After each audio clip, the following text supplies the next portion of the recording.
Bismillahirrahmanirrahim. Assalamu alaykum, hurmatli ko'ruvchilar. Istiqlol kundalik xabarlarini ko'rishinglarni qarshi olamiz. Men Abdullah Yalqun. Programmamizda vatanimiz Sharq Turkiston va dunyo kun tartibidagi eng muhim xabarlarni huzuringizga sunamiz. Qanamsiz diqqatinglar ekranimizda bo'lsin. Xitoy yana Uyg'ur xalqiga qarata zarba berish harakati boshladi. Xitoy doiralari Sharq Turkistonda Yangi yil va Xitoyning Chag'an bayrami harfisida ikki cho'ng zarba berish harakati boshlagan. Xitoy bexatarlik organlarining 6 yanvar xabar qilishicha, Xitoy doiralari Sharq Turkistonda Yangi yil va Xitoyning Chag'an bayrami harfisida qishliq operatsiya nomida ikki turlik zarba berish harakatini boshlagan. Uning biri Sharq Turkiston miqyosida atalmish davlat bexatarlik tarbiyasi tashviqoti bo'lib, yana biri atalmish Xinjiang geziti 10 yanvardan boshlab atalmish davlat bexatarlik tarbiyasi nomli maxsus sahifa ta'sis qilgan. Xabar qilinishicha, Xitoyning bu sahifani ta'sis qilishdagi maqsadi butun jamiyatda davlat bexatarlik tashviqotini kuchaytirish, xalqning davlat bexatarlik xizmatiga bo'lgan tushunchasini oshirish, fuqarolarning bu jihatdagi ishtirokchanligini kuchaytirish ekanligi da'vo qilingan. Xitoy ta'sis qilgan atalmish anar sahifasi tashviqotlarini ichki va sirtqi taratqular, partiya hukumat organlari, korxonalar va tashkilotlar axborot vositalarida tarqatadi ekan. Bu yangi tashviqot harakati qishliq operatsiya bilan bir vaqtda yo'lga qo'yilgan bo'lib, kuzatuvchilar Sharq Turkiston xalqiga bo'lgan besimning texmo kuchayishidan andisha qilgan. Xususan, Xitoyning izchil davom qilib kelayotgan bexatarlikka murakkab sohalarga qaratilgan nishonliq tozalash va zarba berish harakati tashqi dunyoning andishalarini texmo kuchaytmoqda ekan. Indoneziya bilan Yaponiya Xitoyga qarshi bexatarlik munosabatini kuchaytmoqda. Xitoyning kuchayishiga qarshi va Trampning qayta vazifaga chiqishi orqa ko'rinishida Indoneziya bilan Yaponiya bexatarlik munosabatlarini kuchaytmoqda.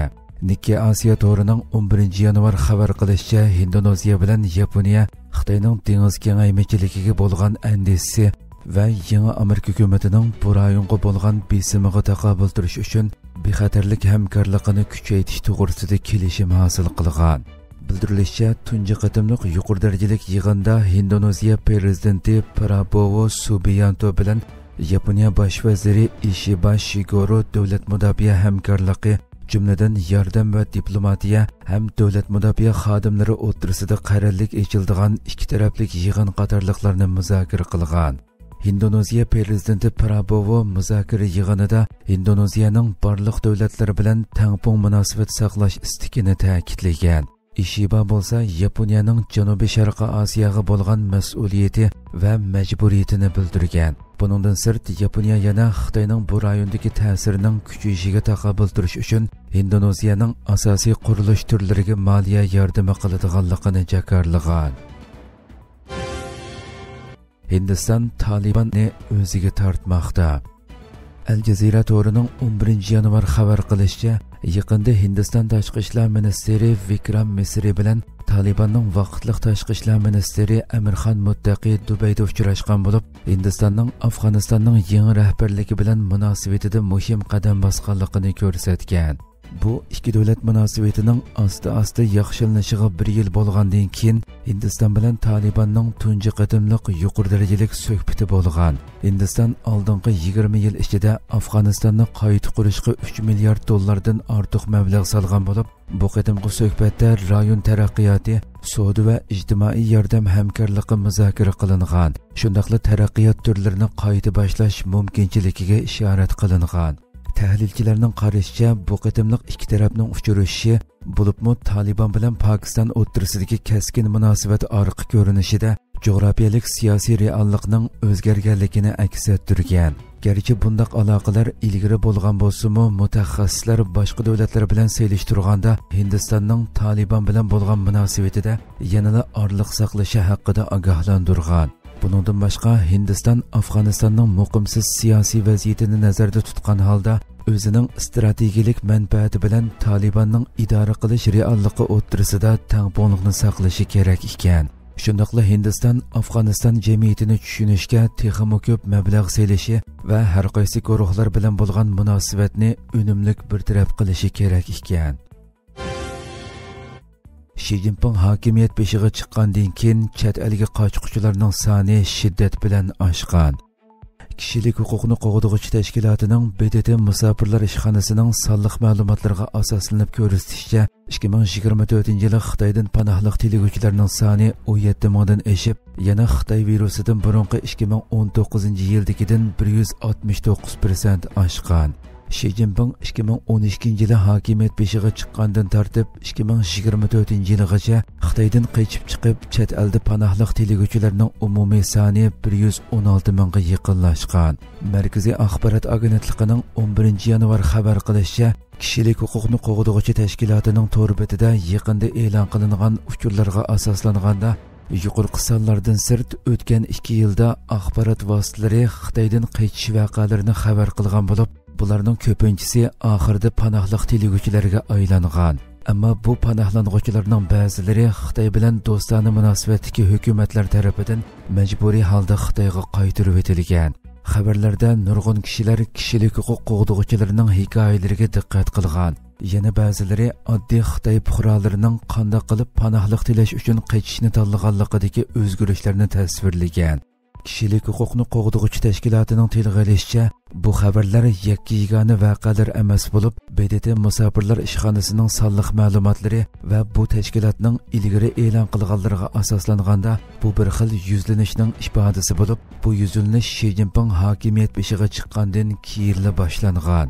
Tashkilot yana BDT musofirlar ishxonasining 2022, 2023 va 2024 yillik eng yangi sonliq ma'lumotlarga asoslanganda barg'ansiri ko'p Xitoy fuqarosi panohlik tilash uchun qat'iy tadbir qo'llanmoqda ekan.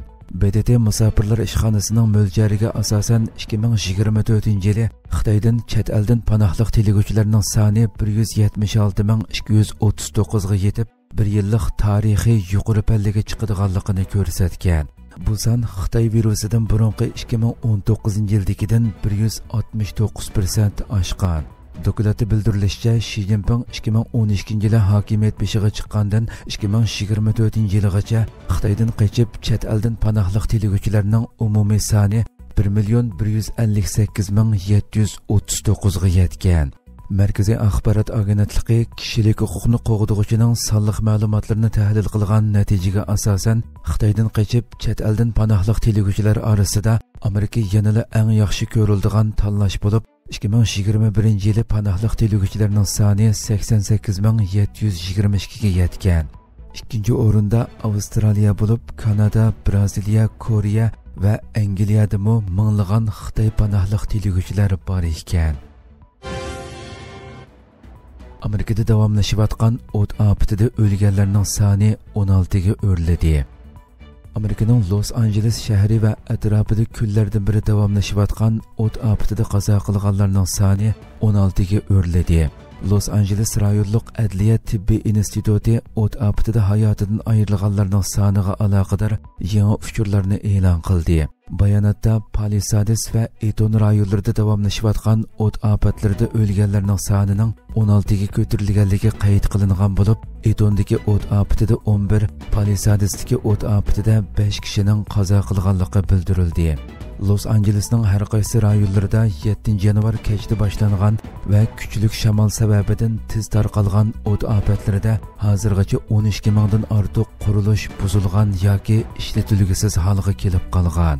Kaliforniya o'rmonchilik va o't ofatidan saqlanish idorasining sonliq ma'lumotlariga asoslanganda 400 mo'liq yerni vayron qilgan Lidiya o't ofatining 98%, 770 mo'liq yerga kengaygan Xorist o't ofatining 70% va 1050 mo'liq yerni ko'ydirayotgan Kennis o't ofatining 50%, 14,000 mo'liq yerni vayron qilgan Eton o't ofatining 3%, 21,600 mo'liq yerni ko'ydirgan Palisades o't ofatining faqat 8% la kontrol qilinadigan. Aqsaray o't ofati haqida bayonot e'lon qilib, suv to'shiyalaydigan 10 dengiz armiya tik ucharining San Diego rayonidan yo'lga chiqqanligini va yana bir o't o'chirish aeroplanining yo'lda ekanligini bildirgan. Hozir 5 cho'ng o't o'chirish aeroplani va 20 dan ortiq federal tik uchar xizmatlarga yordam bermoqda ekan. Amerika Mudofaa ministrligi o't o'chirish xizmatlariga yordam berish uchun 500 xizmatchining tayinlanganligini bildirdi. Amerika prezidenti Joe Biden o't afatining zarbasiga uchrag'uvchilarning har biriga jiddiy ehtiyojlarini qamdashi uchun bir qatimliq $750 pul berildiganligini jakarladi.